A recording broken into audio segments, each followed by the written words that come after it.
Hello, I'm Hannah, and this is Hannah's Books. I'm popping in today to respond to a tag I really love, the favorite quotes tag from the channel Sailing Through Books. These questions pull out personal stories and emotions, and I've seen several responses that have been really beautiful. I was tagged by Lukas at Cruel Reader's Thesis, who filmed a wonderful version together in person with Ami, a gathering which is always a treat, as well as by Pat at Book Chat with Pat. Let me get straight to the questions. First, share a quote you return to in hard times. What about it comforts you? Well, this was a favorite of my father's and my husband's, and of course mine. A quote from Margaret Mead: "Never doubt that a small group of thoughtful, committed citizens can change the world. Indeed, it's the only thing that ever has." I love the various layers of this, the call to hope for the future, the never doubt part, and also the idea that even a small group can affect change. And then that last part, that not only can a small group affect change, but that nothing else can do it. And that small group can be us and our friends. That sense of hope paired with responsibility it's the kind of thinking that gets me through at least some kinds of hard times. The next prompt is to share a quote that sums up your philosophy of life. I'm not sure I really have a philosophy of life, but if I do, I think it's related to that idea of real people working to make the world a better place that Margaret Mead is talking about. Martin Luther King Jr. turned it into more of an imperative when he said, "Life's most persistent and urgent question is, what are you doing for others?" My spouse David used to love a different way of saying it, taken from a picture book he loved to read to our son. The book is Miss Rumphius, written and beautifully illustrated by Barbara Cooney, about a woman who scattered lupine seeds everywhere she went to ensure that there would be future blooms everywhere she had been. The quote, "You must do something to make the world more beautiful." Although Miss Rumphius had physical beauty in mind, when David said it, he meant something more metaphoric, about trying to spread justice wherever he went. I'm going on and on about this, but let me share one more line that is sort of related, and it echoes in my head quite frequently. I think a lot about how important it is for us not to apply our own pride or celebration of personal success in a way that allows us to see ourselves as somehow more worthy than other people. More than 3 decades ago, my husband David and I put together a personal Haggadah, basically a plot line to guide participants through what for us was always a liberal progressive passive reciter.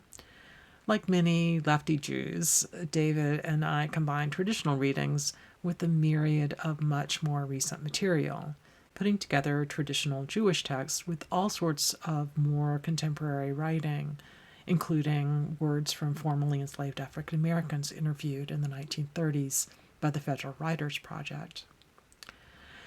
You may know that Passover Seders are celebrations of the escape from slavery of the Israelites as presented in the book of Exodus in the Hebrew Bible.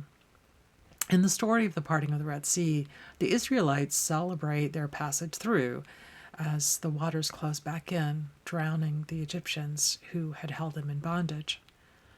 As we were putting together our Haggadah, we ran across a story from Midrash, which neither of us had heard before. In this story, God doesn't say anything to the fleeing Israelites, but God does reprimand the cheering angels, saying, "How can you sing praises when the work of my hands, my children, are drowning?" We were both really struck by this passage back then, and I still am. And I say this as an utterly non-religious person, as someone merely moved by the story. I think about that line whenever I hear one group of people cheering their win over another group of people, defining themselves in opposition, and believing that the only way not to suffer is to cause the suffering of, quote, opponents. Sometimes it might be in times of global strife or political conflict. How can you sing praises when the work of my hands, my children, are drowning? I do try really hard not to recite the line at Super Bowl parties or during March Madness. Number 3, share a quote you love because it's beautifully written. As many viewers know, I love the writing of Marilynne Robinson, and her first novel, Housekeeping, is still my very favorite work of hers, and I've been thrilled to see it mentioned a few times lately on BookTube. I initially ran across Housekeeping randomly on a dorm bookcase early in my college years. After I read it, I passed it on to friends, and then, when I was home for the holidays, gave it to my mother, who also came to treasure the book. The first time I read it, I was extremely taken by one paragraph from the latter part of the novel. One evening, I read it aloud to a friend of mine who was an English major and a stunningly talented poet. He made me read it again and again to him before I could shut the book. Here it is. Imagine a Carthage sown with salt, and all the sowers gone, and the seeds lain however long in the earth, till there rose finally in vegetable profusion leaves and trees of rime and brine. What flowering would there be in such a garden? Light would force each salt calyx to open in prisms, and to fruit heavily with bright globes of water. Peaches and grapes are little more than that, and where the world was salt, there would be greater need of slaking, for need can blossom into all the compensations it requires.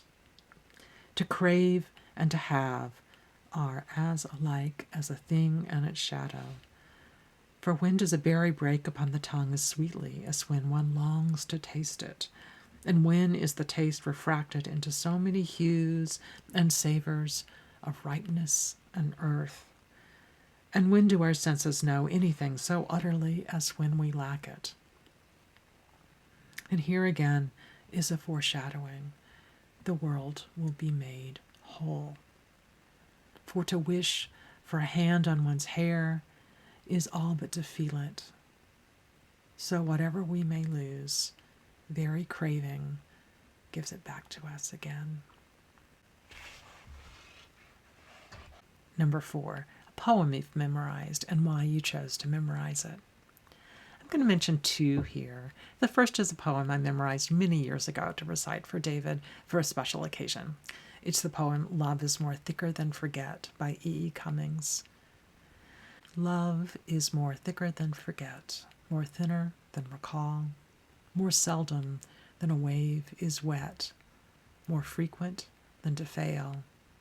It is most mad and moonly, and less it shall unbe than all the sea which only is deeper than the sea. Love is less always than to win, less never than alive, less bigger than the least begin, less littler than forgive. It is most sane and sunly, and more it cannot die than all the sky, which only is higher than the sky. The next poem I memorized was actually not intentional.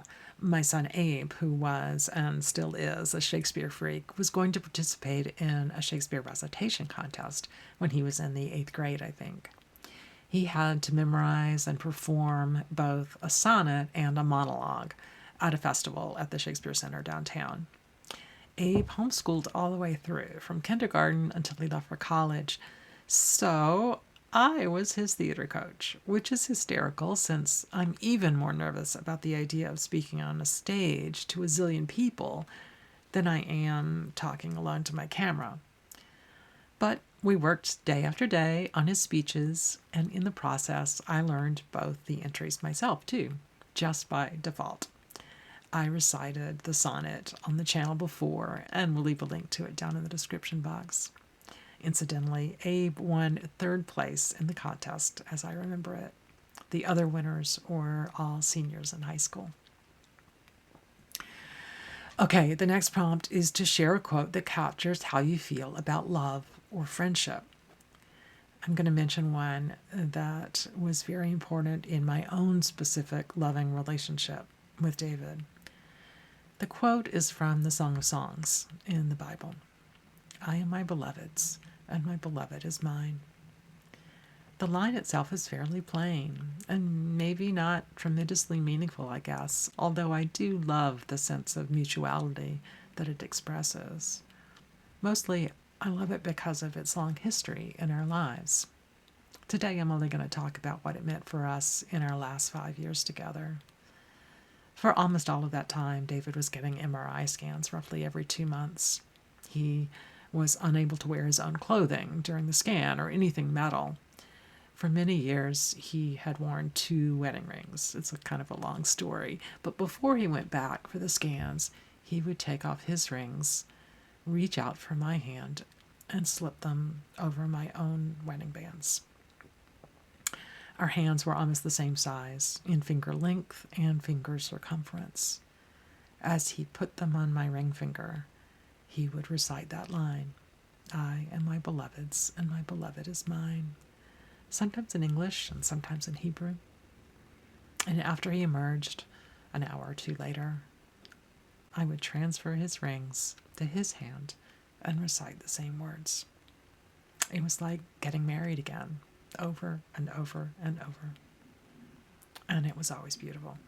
That line, those words, carry all of that for me. Well, enough sap. Let's get a little fierce here instead. The next tag prompt asks for a quote that makes you feel seen.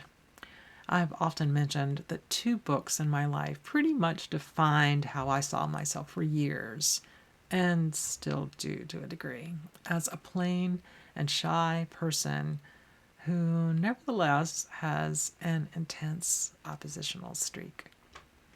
One of these works of literature was the Greek play Antigone, and the other was the Victorian novel Jane Eyre. Today, I'll just share a couple of quotes from the latter. First, Jane says, I can live alone if self-respect and circumstances require me to do so. I need not sell my soul to buy bliss.